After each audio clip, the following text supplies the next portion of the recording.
So I'm very happy to be here for a lot of reasons. I would like to kind of put together these three things that tend to be the most important aspects that most people often overlook when they're building a brand. So the first thing is, why do most of the new brand spirits fail? Well, I've been in a privileged situation helping a lot of new brands go into the market, especially in the tequila world. And this is probably the most often overlooked problem is, oh, I have great juice. My tequila is incredibly good, extremely well made. Well, your brand is not just the product. Doesn't matter how good it is. I've seen thousands of tequila brands come and go, being excellent, incredibly good tequilas and still fail. Why? Well, because there was not the correct brand structure. Also, there was a lot of comments about the communication, the way the brand communicates, the voice and the image. Those are tangible things that sometimes we stick to our own preference, but really don't do any research about the quality of communications. Sometimes even the name can be offensive in some cultures. Sometimes it would, generate some, let's just say, inadequate responses to it because it's either an insult or a funny word. So do some research and think about the markets you're going to be able to penetrate using that word. Okay, just one of the many aspects that you have to think about it. Then, to me, and it's already also been spoken about, availability. There's nothing worse than choosing the wrong type or the wrong vehicle for distribution.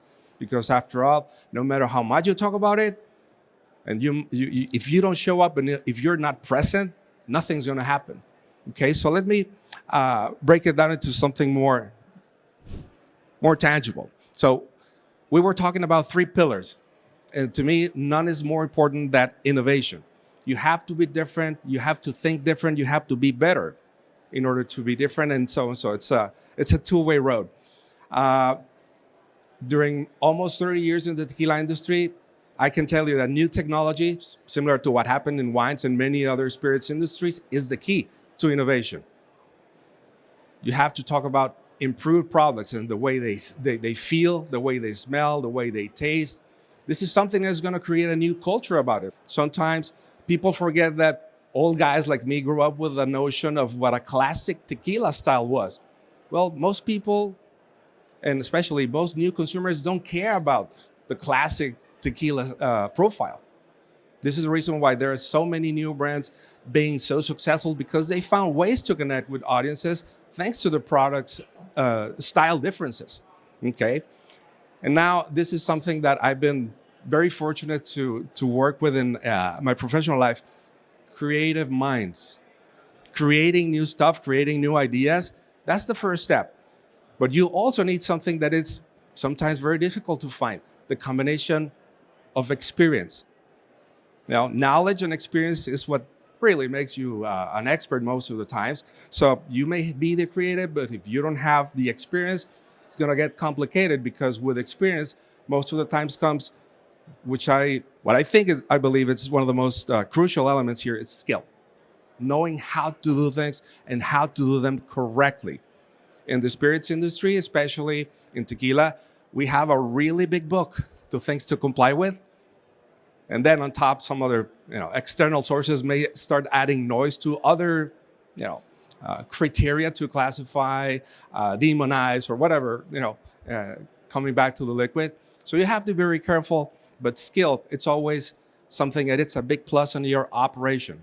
Having the people who know how to do things and learn and apply what they have with the new technology.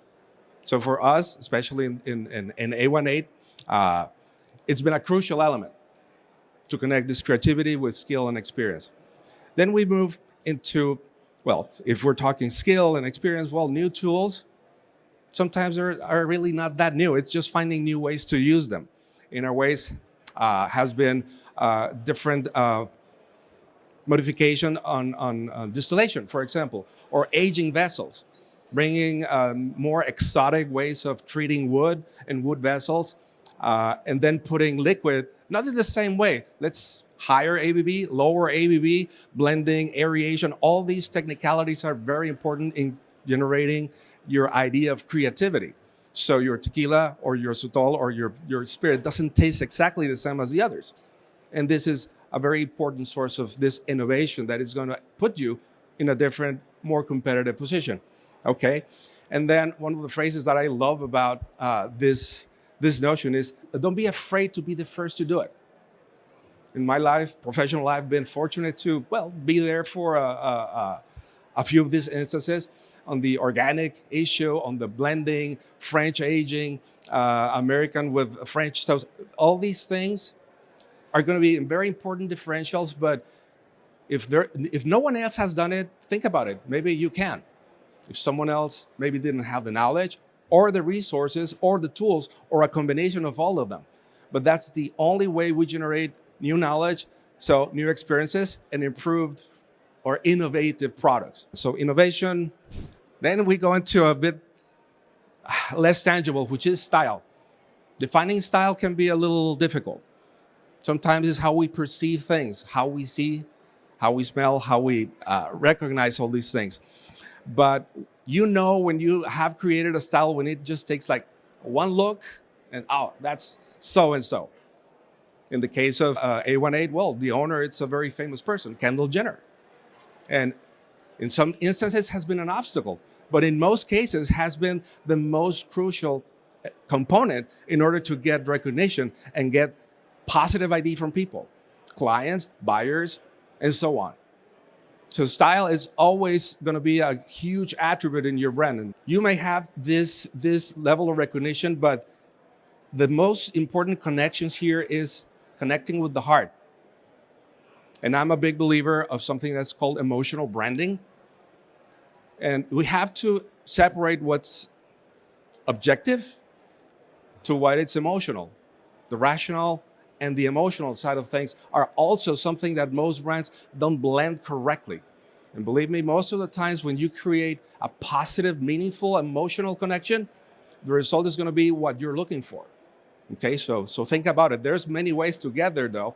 So the next element on that slide, active communities. You have to build them.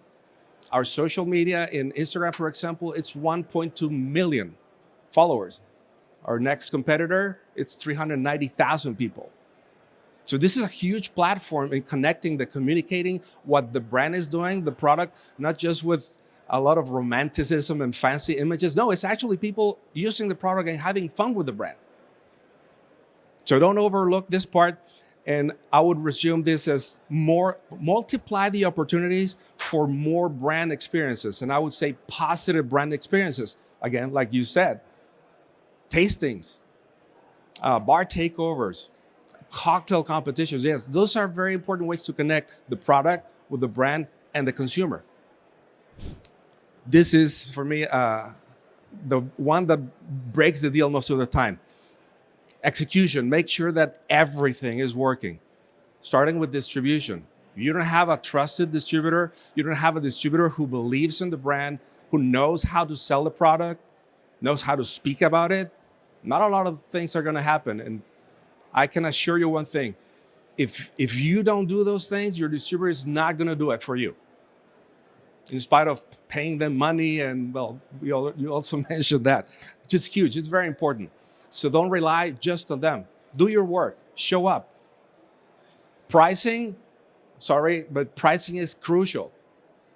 And sometimes it's the difference between success and failure. In our case, our brand did a $5 price reduction and it increased our sales almost 80% in less than 1 month. So the product wasn't the problem. The pricing was the problem because our audience was not connected with that price bracket. So don't be afraid to bring it up. Pricing is exceptionally important and how you end up having success in building your brand. Finally, what I would say, sometimes building your brand, it's about a passion, a matter of passion and love. But hey, money talks.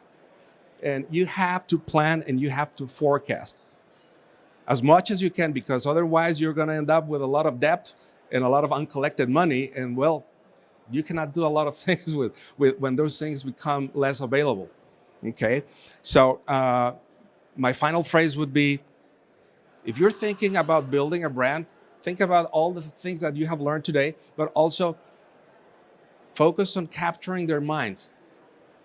Because, I mean, their hearts, because their minds will follow.